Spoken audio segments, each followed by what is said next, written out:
আপনারা জানেন যে পাঁশকুড়ার যে সরকারি হাসপাতালে এক স্বাস্থ্যকর্মীকে যেভাবে ধর্ষণ করা হয়েছে এবং এই ধর্ষণের কারণে ইতিমধ্যেই পাঁশকুড়া হাসপাতালে দফায় দফায় বিক্ষোভ ঘটায়, দফায় দফায় বিক্ষোভ হয়। স্বাস্থ্যকর্মীকে যেভাবে ধর্ষণ করা হয়েছে এবং আপনারা জানেন যে শুধু এবার নয়, অর্থাৎ শুধু গতকালই নয়, 2022 সাল থেকেই কিন্তু এই ঘটনা ঘটাচ্ছেন ওই ফ্যাসিলিটি ম্যানেজার, এমনটাই কিন্তু জানা গিয়েছে। এবং ইতিমধ্যেই চিকিৎসকরা, অর্থাৎ আরজিকর আন্দোলনের যে সকল চিকিৎসকরা একেবারে প্রথম সারির মুখ, সেই চিকিৎসকরা তারা গিয়েছেন স্বাস্থ্যকর্মীদের ধর্ষণের প্রতিবাদে ব্যাপক বিক্ষোভ পাঁশকুড়া পিতপুর হাসপাতালে।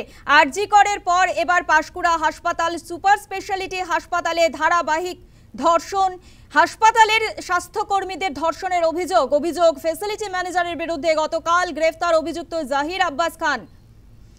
আজ আদালতে তোলা হবে ধৃতকে। বছরের পর বছর একাধিক স্বাস্থ্যকর্মীকে ধর্ষণ, এক নির্যাতিতা মুখ খুলতেই সরব অন্য নির্যাতিতেরা। এবং এই বিষয়ে প্রতিবেদন তুলে ধরেছে আমাদের প্রতিনিধি শুভময় জানা, দেখে নেব। ধর্ষণের ঘটনায় আবারও উত্তাল হয়ে উঠল পাঁশকুড়া সুপার স্পেশালিটি হাসপাতাল। এবারে বিক্ষোভে সামিল হলেন হাসপাতালেরই স্বাস্থ্যকর্মীরা। তারা সুপারকে ঘিরে বিক্ষোভ দেখান। তাদের দাবি সুপারের পদত্যাগ এবং তাকে অন্যত্র বদলি করা হোক। কারণ তাদের দাবি এই কারণেই যে তা বারবার সুপারকে জানিয়েও কোনো সুরাহা হয়নি, সুপার কোনো ব্যবস্থা নেননি। এই ঘটনার সূত্রপাত কিন্তু বহুদিন আগে থেকেই, শুধু একজন মহিলাই নয়, বহু মহিলাই অত্যাচারিত হয়েছেন এবং ভয়ে পেয়েছেন এবং তাদেরকে ভয় দেখানো হয়েছে, এমনকি মারার হুমকি দেখানো হয়েছে। এই সুপার স্পেশালিটি হাসপাতালেরই ফ্যাসিলিটি ম্যানেজার এই ঘটনার সঙ্গে যুক্ত, যার ফলে অভিযোগ পাওয়া মাত্রই পুলিশ এই হাসপাতালের ফ্যাসিলিটি ম্যানেজার জহির আব্বাস খানকে গতকালই গ্রেপ্তার করেছে এবং তারপরে তাকে তমলুক আদালতে তোলা হয়েছে আজ। এই ঘটনায় অভিযুক্তকে বিচারক 8 দিনের পুলিশ হেফাজত দিয়েছেন। পুলিশ পুরো ঘটনা তদন্ত করে দেখছে। এই ঘটনায় শুধু স্বাস্থ্যকর্মীরা নয়, বিভিন্ন রাজনৈতিক দলও বিক্ষোভ দেখিয়েছে পাঁশকুড়া থানা এবং সুপার স্পেশালিটি হাসপাতালে। তাদেরও দাবি যে উপযুক্ত শাস্তি হোক এবং কার্যক্ষেত্রে সঠিক নিরাপত্তা পাক স্বাস্থ্যকর্মীরা, কোনোভাবেই যেন স্বাস্থ্যকর্মীরা অবহেলার শিকার না হন, এমন দাবি নিয়ে তারা সোচ্চার হয়েছেন সারাদিন। কলকাতা থেকেও একটি চিকিৎসকের দলও পাঁশকুড়া সুপার স্পেশালিটি হাসপাতালে এসেছেন পরিদর্শনে। তারাও অভয়াকাণ্ডের মতোই এই ধরনের ঘটনায় আবারও বিচলিত। তারা সঠিকভাবে জানতেই আজকে পাঁশকুড়া সুপার স্পেশালিটি হাসপাতালে এসেছেন।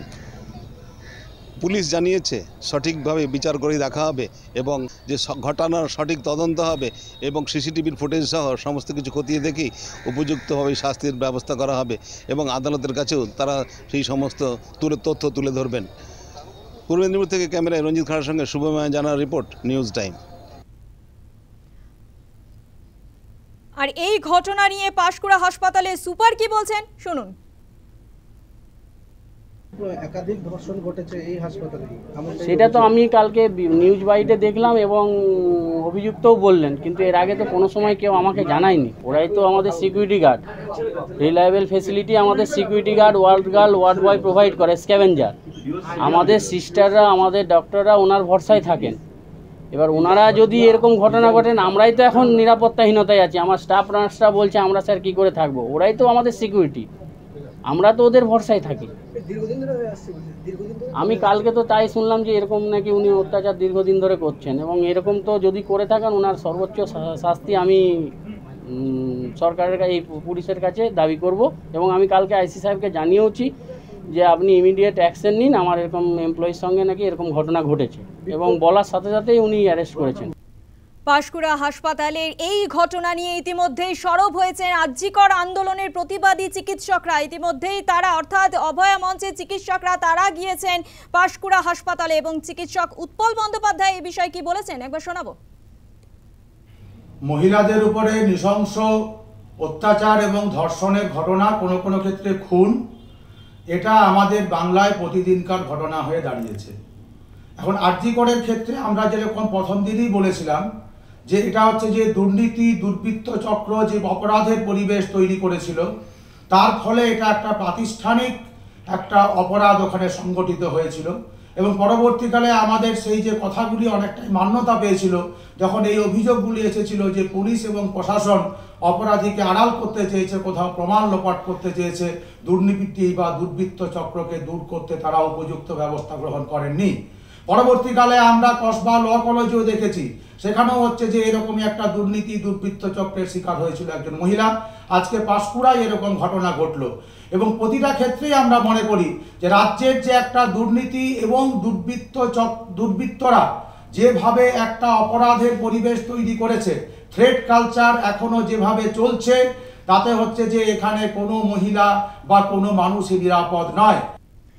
পাশাপাশি পাঁশকুড়া যাচ্ছেন জাতীয় মহিলা কমিশন, একের পর এক স্বাস্থ্যকর্মীকে ধর্ষণ, বছরের পর বছর শারীরিক নির্যাতন ঘটনা প্রকাশ্যে আসে সোমবার এবং চলতি সপ্তাহেই পাঁশকুড়া যাচ্ছে জাতীয় মহিলা কমিশনের একটি টিম। এই বিষয়ে আমরা কথা বলেছিলাম জাতীয় মহিলা কমিশনের সদস্য অর্চনা মজুমদারের সঙ্গে, তিনি ঠিক কি বলেছেন শোনাবো। দেখুন, পশ্চিমবঙ্গে যেভাবে ইনস্টিটিউশনাল শিক্ষা ক্ষেত্রে, কলেজে, ইউনিভার্সিটিতে, মেডিকেল কলেজে এগুলো ঘটছে, আরজিকর থেকে শুরু করে ল কলেজ, সেখান থেকে যাদবপুর, নিদেন পক্ষে মালদা মেডিকেল কলেজ, এই কদিনের মধ্যে পরপর যে ঘটনা ঘটছে আমরা সত্যি উদ্বিগ্ন। কি হয়েছে পশ্চিমবঙ্গে? আমরাও তো স্টুডেন্ট ছিলাম একসময়। সুতরাং এই ঘটনা, পাঁশকুড়ার ঘটনা, আমাদের কাছে যে ভিকটিম তিনি নালিশ করেছেন, অভিযোগ জানিয়েছেন, সাথে সাথে আমাদের কেস রেজিস্টার হয়েছে এবং রেজিস্টার হওয়ার পরে এগুলোর এনকোয়ারি রিপোর্ট আমরা পেয়েছি। কিন্তু আমাকে অফিস থেকে বলা হয়েছে আমি যেন ইমিডিয়েটলি স্পটে গিয়ে ভিজিট করি এবং ভিকটিম তার পরিবারের সাথে কথা বলি, কলেজ অথরিটির সঙ্গে কথা বলি, কি অসুবিধা কেন হয়েছে এগুলো সমস্ত জেনে সঠিক রিপোর্ট করে, তদন্ত করে এবং সঠিক বিচার পাওয়া, ভিকটিমের উপর, মেয়েটির উপরে সঠিক বিচার দেওয়াটা আমাদের কমিশনের ম্যান্ডেট এবং এখানে কোনো কম্প্রোমাইজ হবে না। আমরা 100% ইনভেস্টিগেশন করব, কাজ করব যত তাড়াতাড়ি সম্ভব।